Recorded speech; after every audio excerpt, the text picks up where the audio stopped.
Hello there, Scorpios. I hope you guys are doing well. Um, when I was shuffling out this spread for this month, I saw two images, and your reading is very similar to Cancer's reading because I see, like, with Cancer's reading, I saw like a child at the beach.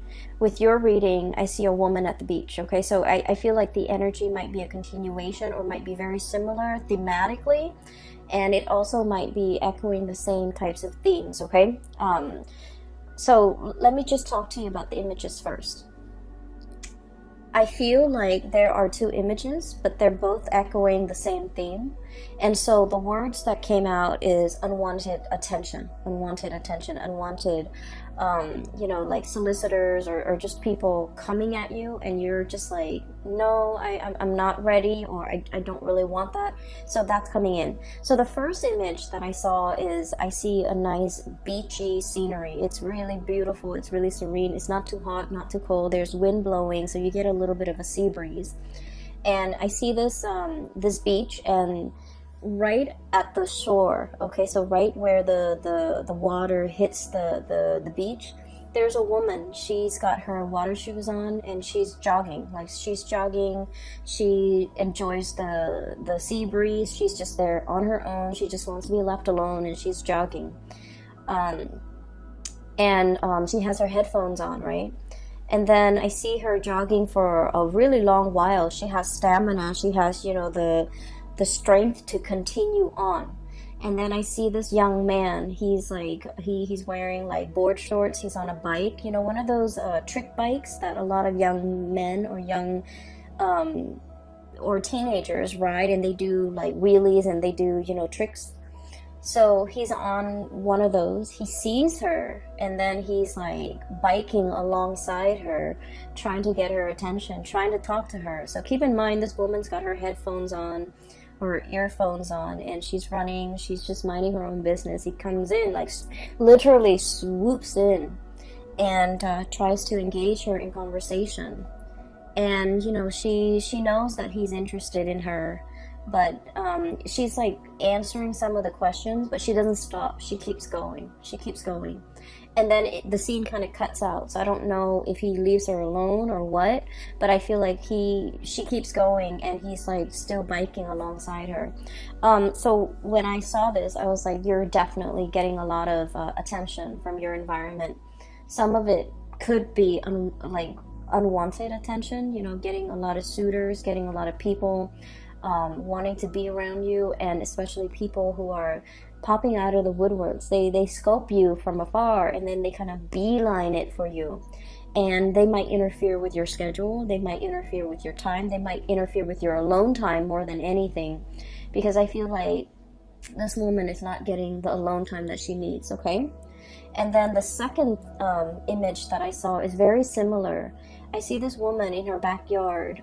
She's got a yoga mat on the ground, and she's like, in the lotus position, trying to meditate, working on her breathing techniques, trying to clear her head. And it seems like it's like on a Sunday in the morning. She's, got the day to herself. She's in no rush, so she's just meditating.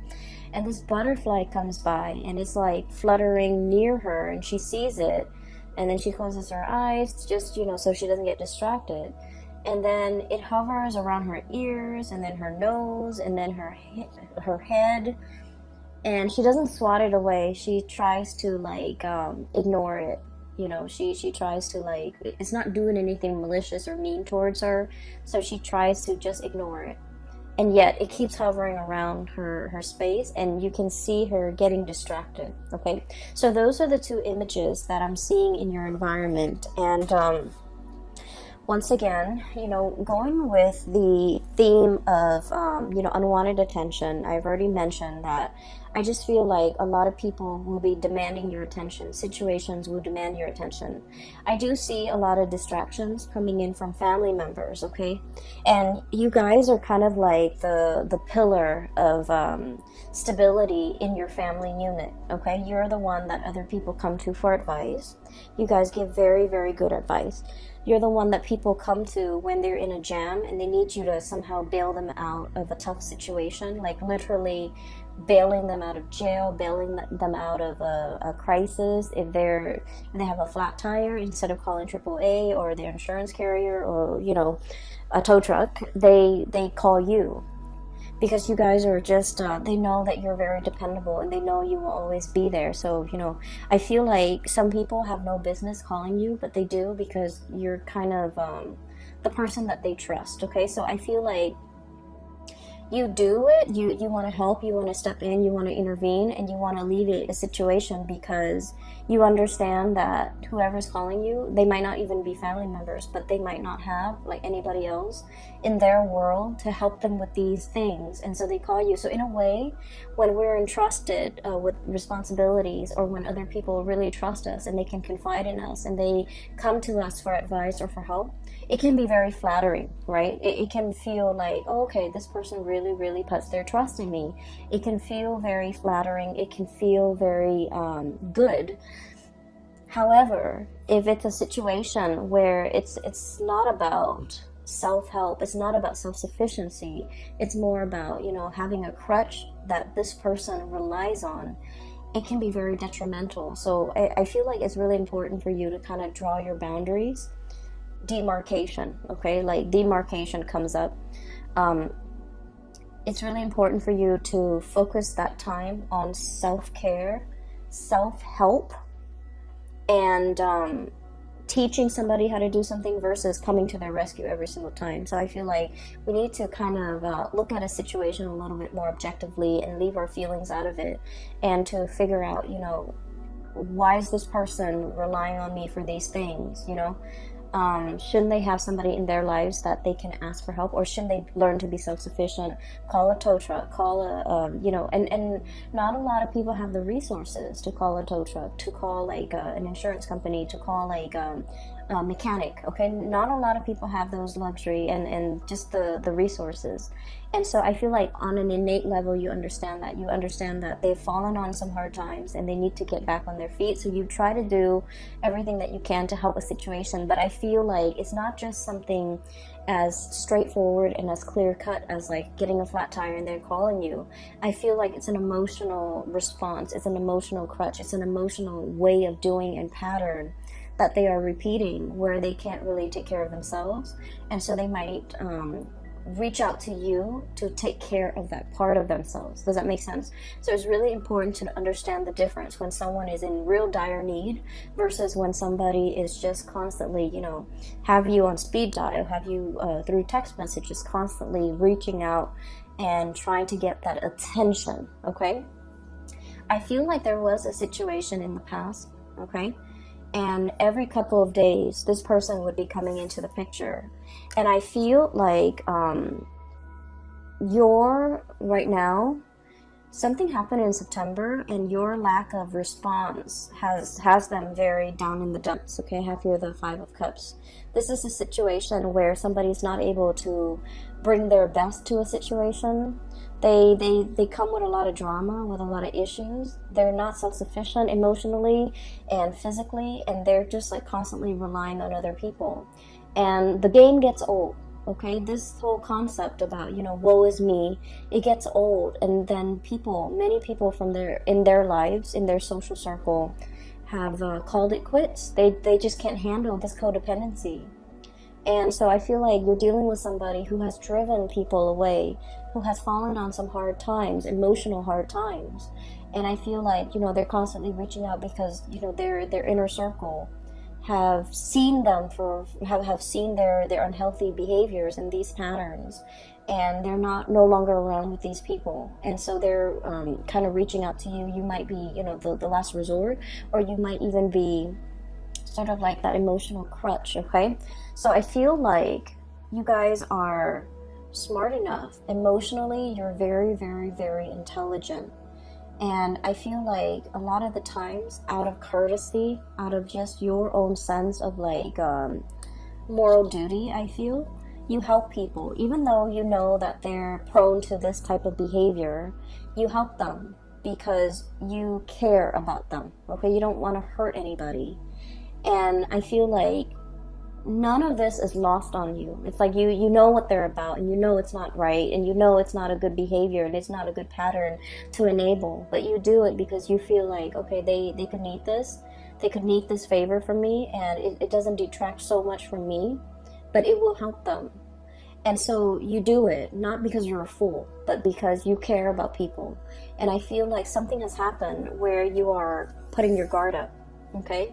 They're coming in, this unicorn, kicking up a cloud of dust, or I'm sorry, this horse, not the unicorn, kicking up a cloud of dust, you know, coming with some type of a calamity. It's always like somebody who's got a lot of drama in their lives. There's always some type of a, there's always some type of a chaos or some type of a time-sensitive issue. Like a lot of drama is what I'm seeing. A lot of hoof beats and drum beats and a lot of noise and calamity in their wake. And I feel like you're sensing that it's coming intuitively. You guys are sensing that there's something coming into the picture. And you're at a point where your guard is up, your walls are up, you're demarcating, you know, that line in the sand. And you're just like, no, I'm here in a state of zen. I need to work on myself. I need to be emotionally present for myself. I'm not in a position to help you. And in the process of, I feel, withdrawing, you know, withdrawing the attention, withdrawing the love and the affection, and just not wanting to engage with this person anymore, and not wanting to, you know, feed into this, okay, and creating this enabling behavior or even this pattern of codependency. I feel like they might have lashed out and they might have said like a lot of hurtful things. So we have here the Five of Swords, and this is a situation where too much has been said. This is the aftermath of some type of a conflict, okay? The house is destroyed. There's smoke rising from the air. The earth is barren. And this person, rather than feeling remorse, they're like, it is what it is. You know, you hurt me, I hurt you. You withdraw affection from me, I withdraw affection from you. And I will decimate or desecrate everything that's in my way. So I feel like you're dealing with someone who's, the word spoil comes out, and needy and spoiled, and someone who wants to win at all costs, okay? They don't care that the village, the civilization gets destroyed. They just want to have it their way, and they want to come out the winner. And I feel like there was a situation where you might have withdrew. You might have, you know, cut back on the communication, cut back on that, the enabling that pattern. You drew your mark in the sand. And I feel like somebody was not happy, and I feel like they might have tried to egg you on, or they might have tried to, you know, do a lot of things for attention getting, okay? Reverting to like childish behavior, attention getting, and things like that. And I feel like this isn't somebody who is on the forefront of your world in the month of October, but you're going to hear bits and snippets about them. And I feel like it's going to make you, it's kind of like validation and proof that I'm so glad I withdrew. I'm so glad I'm no longer in it, and I'm so glad that person is no longer in my life. So you're getting some type of validation where your intuition was telling you all along to kind of like, you know, put an end to this, sever the situation, cut ties. And I felt like you cared about them. You don't want to hurt anybody. And so you kind of let it, you know, drag on. And then whenever you put a stop to it, you're getting immediate validation, especially for the month of October 2019, that it was the right thing to do. I did it at the right time, because, you know, they kind of spiral out of control. I'm seeing this spiral of smoke, and I feel like there is somebody who's not able, when they're not able to get the attention that they want, they revert to, you know, very self-defeating behaviors, okay? On the flip side of this, I do feel like there is a situation here where you have people at your doorstep, people coming in, getting, you know, getting like a host of invitation, receiving a host of invitation to do things, as well as getting people to come into your house, into your space, sharing space with somebody. And I'm also hearing the word like communion. both of these cards, these are wonderful cards. This is about, you know, family, solidarity, and people getting together. And this is about, you know, sharing toys, playing together, as well as sharing, like, you know, having that sense of communion and community with another person. I feel for many of you, this is a significant other that you might be dealing with.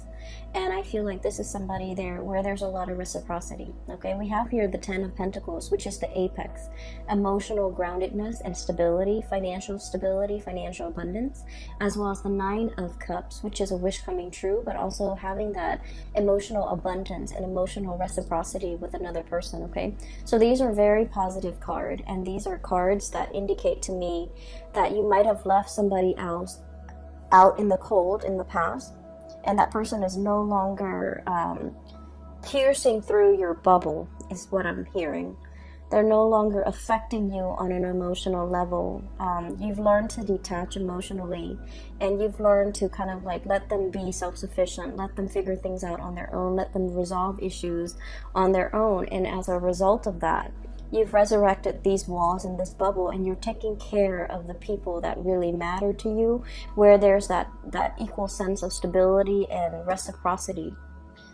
You were dealing with a taker, Scorpios, someone who took from you.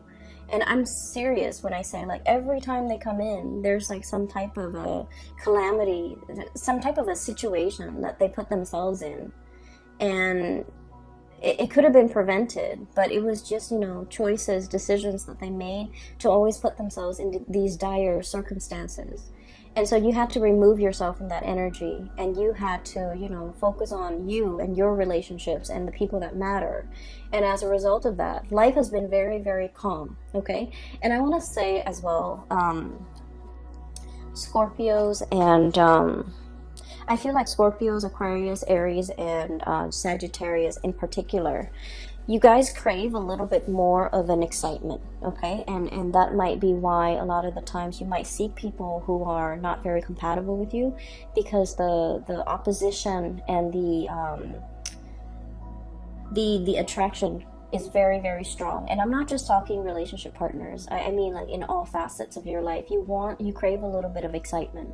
And so I feel like this was an exciting person that was, like, you know, coming at you with a lot of chaos all the time. And then over time, it ceased to be exciting. It became a burden. And I feel like you've laid down your burden the month of September, or even maybe even before that. You're working on yourself, building up your emotional sense of self and then your financial stability, and things have been going really, really well for you. And I also feel like there's a lot in here, especially for those of you who have recently gotten out of a relationship. This is pretty much, you know, like the two images that I saw, people who are single, who are like, I'm not dating right now, I'm taking a break from dating, I'm working on myself. So there's a lot of like meditation, there's a lot of alone time that you want to spend with yourself. You want to get yourself physically active. You want to get yourself like in shape. You want to take care of yourself. It's not about just, you know, looking good. It's more about like being a whole person, healing yourself from the inside out, eating right, exercising, taking care of yourself, meditating. So taking care of yourself, mind, body, and soul. Okay, we have a recovery phase. We have this as a spiritual breakthrough, realizing areas that might be off kilter or might be off balance, and working on these things, doing a spiritual cleansing, doing a physical cleansing, and cleansing areas of your life that have been blocked. So if you feel like somebody's energy is negative, you're going to not engage with them. If you feel like someone's taking a lot of your time and you don't even have time for yourself, you're choosing not to engage in that way. You're learning to draw boundaries. So this is a lot about self-care, self-work, healing. And I feel like, you know, it doesn't have to be, oh, right after a breakup, then we go on a binge or whatever. This is just, you know, figuring out that I haven't had a lot of time for myself. I've been taking care of too many things. I need some downtime. I'm going to find some downtime. I'm going to make room and prioritize that. And I feel like for some of you, there might have been like some I'm seeing like food allergies. I'm seeing like issues when it comes to digestions as well, because this is really prone to overeating as well. Okay, so I feel like you might be doing a cleanse. You might be doing some type of a dietary change, and you're taking it one step at a time. Okay, so testing the waters, doing things in moderation, not doing things in excess. And I feel like this is all areas of your life.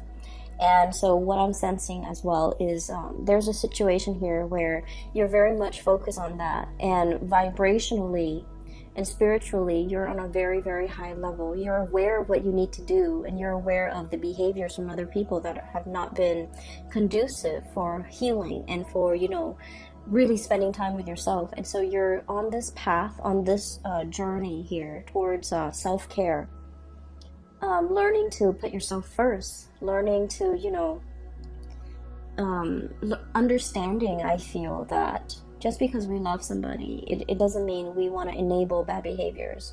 Okay, it's not about calling people out on it and being mean. It's just about detaching yourself from things that are not good for you and focusing on self-care. And when we are focused solely on self-care, we are ascending. And I feel like your vibration is really high, and a lot of people energetically, they feel that, and they do cling on to you. And that's why you're going to be getting a lot of unwanted attention from suitors, from people around you, from people that want to, you know, take up your time, that want to be in your company. And I feel like they might not do it in an appropriate way. I mean, if you look at that first image, right, she's got her earphones on. She doesn't want to have a conversation. She's at the beach, she's running.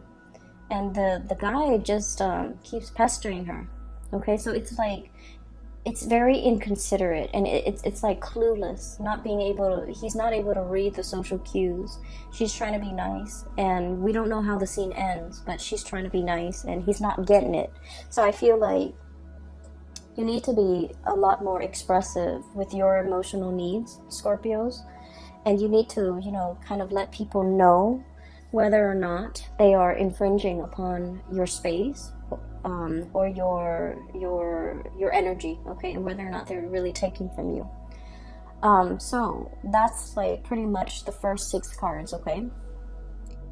What I do sense here is there's a situation. I feel like there's like an undertaking that is very, very big, okay. We have here the Temperance card, and this is a card about moderation, small steps, one foot in front of the other, and we keep walking, okay. So it's like doing something, and the Temperance card it's about holding back a little bit, doing things in a very methodical manner. And so what we're seeing is, you know, the angel pouring the water from the 2 cups, right, one cup into the other. It has to be done in a very meticulous manner, in the right time, in the right fashion, so that the water doesn't spill out. So there's something that requires a lot of calculation. It requires a lot of research. It requires a lot of thinking over, mulling over, trying to figure things out, trying to itemize, trying to like get all the moving parts all lined up into place so that everything moves at the same time. So I feel like there's a big undertaking, a big endeavor. It's linked up here with the High Priestess, and both of these are major arcana cards. And I feel like there's a situation here where you are very, very nervous, you're very trepidatious, you're very like, I wonder if it's the right time. I wonder if I should do this today or tomorrow. And I feel like you're trying to go with your gut instinct, okay? You guys have like a really strong sixth sense about you. Even if you don't believe in, you know, metaphysical teachings, or even if you don't meditate, you guys have a very, very strong sense of like intuition, divine timing, knowing when something is right. And I feel like you always have you have relied on it, and you might not have even called it your gut instinct. You might have not even called it, you know, your intuition. But I feel like you always know whether or not to do something or whether or not to cut somebody off. Hence, you were able to cut somebody off at the right time before they drag you down. And I feel like you start to realize that I really need to trust my intuition a lot more.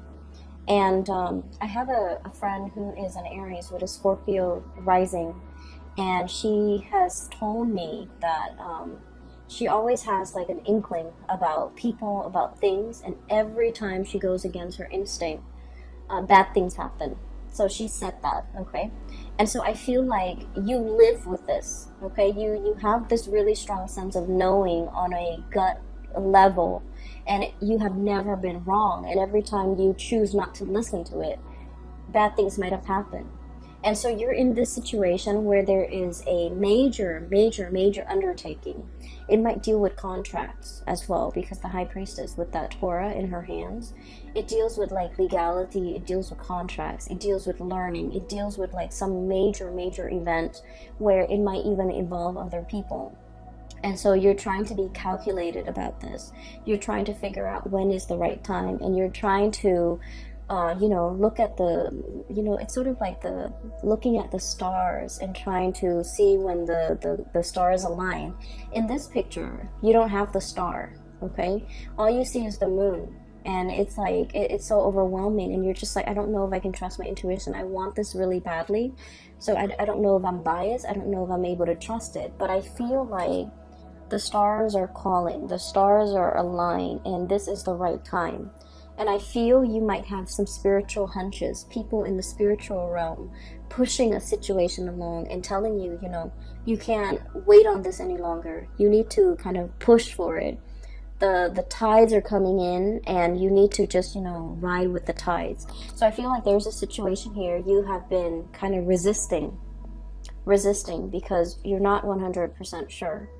And I feel that it's time for you to take those small steps, see where it leads you, and then you're going to get some type of validation that it is the right path, it is the right way. Because I see you mulling over the situation. And water signs in general take a really, really long time for their emotional state to kind of match up with their mental or physical space. So like you might feel like, oh, physically I'm okay with it, but then emotionally you're not. So you have to like wait for everything to catch up, everything to be in sync before things start moving, before you make those actions. And so I feel like there was a situation you've been thinking over for the past 3 months, for the past 3 weeks, even 4 months, 4 weeks, whatever it is. And I feel like it was a weighty decision, okay? A lot of thoughts were weighing on your mind, and you needed some time to take care of all the other areas of your life before you can choose to walk down this path or choose to go forward with this endeavor. And you've been mulling it over, and I'm looking at these bugs, these insects here. It's almost like mothballs, where something is very stale and old and it hasn't been moved around and it's collecting dust, and then the moths are coming in to eat like the dust and the mites and all of that. So I feel like it's a situation that has been stalled. It hasn't been worked at or dealt with, or a resolution has not been reached. And so it just lingers, it just stagnates.